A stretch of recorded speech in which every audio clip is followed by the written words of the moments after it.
The Lion and the Mouse. Once upon a time, there was a mighty lion who ruled over the animal kingdom. One day, a small mouse accidentally ran across the lion's path, and the lion caught the mouse with his paw. The mouse pleaded for its life, promising to repay the lion someday if he let it go. The lion was amused at the mouse's boldness and decided to spare its life. Some time later, the lion found himself trapped in a hunter's snare. The lion roared and struggled to break free, but he couldn't escape.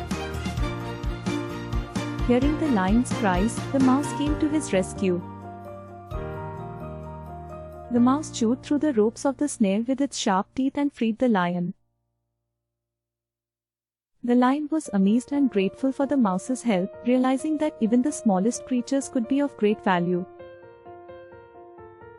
The moral of the story is that even the smallest and weakest creatures can be of great help in times of need.